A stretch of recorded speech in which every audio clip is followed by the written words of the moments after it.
देखा जाए तो दूध को जल से अधिक श्रेष्ठ माना जाता है और इसीलिए दूध का मूल्य जल से तनिक अधिक है।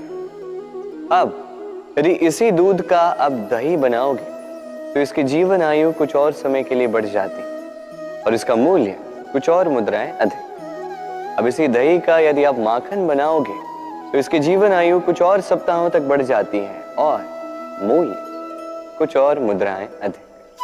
अब यदि इसी माखन का आप घी बनाएंगे तो इसकी जीवन आयु वर्षों तक चलती है और मूल्य माखन से कुछ और अधिक मुद्रा।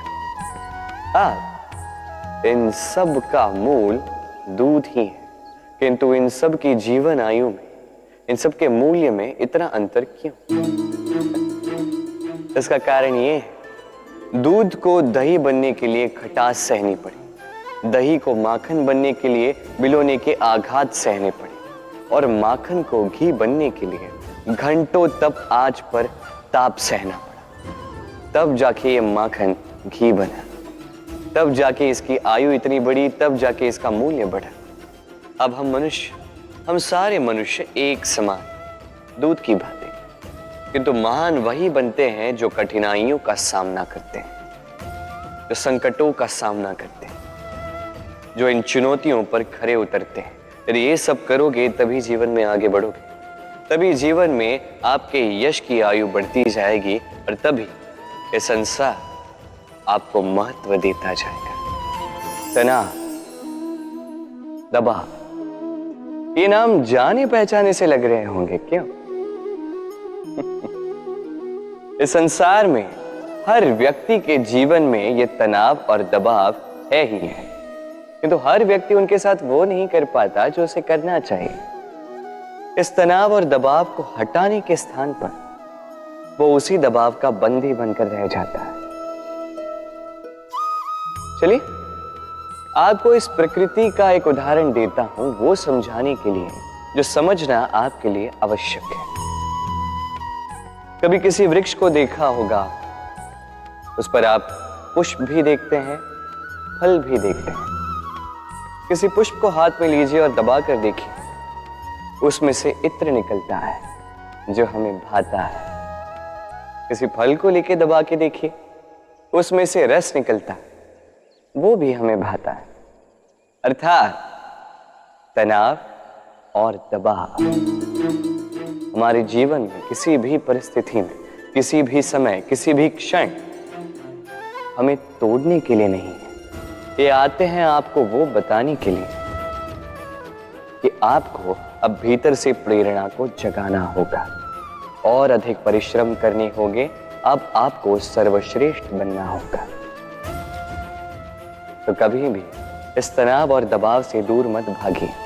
मान लीजिए कि ये जीवन का अंग है, इसे सकारात्मक रूप से देखना सीख जाए। यदि ये आपने सीख लिया तो विश्वास कीजिए, आपका वास्तविक विकास यहीं से आरंभ होगा। इस पत्थर को देख रहे हैं आप, इतना गोल, इतना चिकना है। बच्चों को अक्सर इसके साथ खेलना बहुत भाता है, और क्यों ना भाई, ये कितना सुंदर, कितना सुडौल है। किंतु क्या कभी आपने सोचा ये पत्थर पहले क्या था? किसी विशाल से पर्वत, किसी विशाल से चट्टान का एक बहुत बड़ा तीखा पाषाण का खंड, जो कहीं से नदी में गिरा, नदी की धारा के साथ बहता रहा, चट्टानों से रगड़ता रहा, रेत के कणों से रगड़ता रहा और धीरे धीरे तब जाके उसने ये आकार पाया।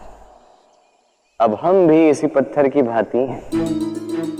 स्मरण रखिएगा, आपका व्यक्तित्व, आपका ये स्वरूप ईश्वर की देन नहीं है।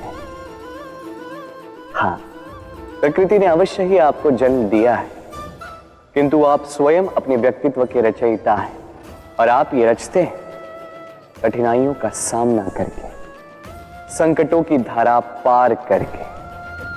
तो आप भी इसी पत्थर की भांति निरंतर प्रयास करते रहिए, अपना अस्तित्व बनाते रहिए। छोटे से मनुष्य के इस छोटे से मन में चिंताएं बड़ी बड़ी पाई जाती। माता पिता की चिंता, संतान की चिंता, पत्नी की चिंता, काम की चिंता, भविष्य की चिंता आदि इत्यादि। मनुष्य का ये मन चिंताओं का पिटारा है, किंतु धीरे धीरे यही चिंता चिता बनकर व्यक्ति को समाप्त कर देती है। चलिए आपको एक बात स्मरण कराता हूं, बात जो आप पहले से ही जानते हैं। कैसी विचित्र बात है ना, देखिए आप इस संसार में आने से पूर्व भी ये संसार था, आप इस संसार से जब जाएंगे उसके पश्चात भी संसार रहेगा। अर्थात आपके आने से पूर्व और आपके जाने के पश्चात का समय आपके हाथ में है नहीं। तो आपके हाथ में है क्या? आपके हाथ में है वो समय जिसे आप अभी जी रहे हैं, वो समय जहां आप मुझे सुन रहे हैं, वो समय जहां मैं आपसे बात कर रहा हूं। बस यही आपके हाथ में है। अब इसका आप क्या करेंगे? चिंता करके नष्ट करेंगे? मैं तो यही कहूंगा कि आपको चिंतन करना चाहिए। चिंतन करें कि कैसे इस समय का अधिक से अधिक सदुपयोग किया जा सके, कैसे अधिक से अधिक महान कार्य हम कर सकें, शुभ कर्म कर सकें, कैसे हम सब में आनंद बांट सकें। स्मरण रखिएगा, ये चिंता चिता तक ले जाती है और चिंतन मन को कुंदन बना देता है। व्यक्ति कब सफल हो, कब असफल, कब हानि हो, कब लाभ, कब विजय मिले, कब पराजय, ये सब किस पे निर्भर करता है? अत्यधिक लोग कहेंगे परिस्थिति पर, और उचित भी है। यदि बाहर वर्षा का वातावरण हो तो बाहर वस्त्र कैसे सुखाए जा सकते हैं? यदि चक्रवात का वातावरण हो तो नैया कैसे पार कराई जा सकती है?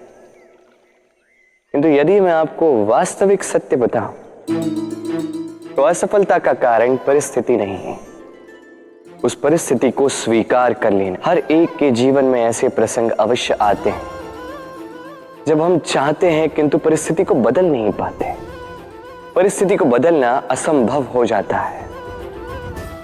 ऐसे में उपाय एक ही है, परिस्थिति को नहीं, मनस्थिति को बदलें। फिर देखिए सब कुछ शुभ होगा, क्योंकि यही मनस्थिति आपके जीवन का सबसे बड़ा संबल, सबसे बड़ा सहारा है। देखिए अपयश, असफलता हर एक के जीवन का भाग है ही है, किंतु आपको निरंतर प्रयास करते रहने होंगे।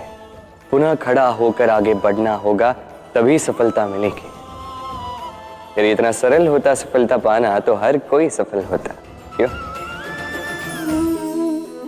कहते हैं जीवन में संबंधों में गणित नहीं होता, और उचित ही तो कहते हैं।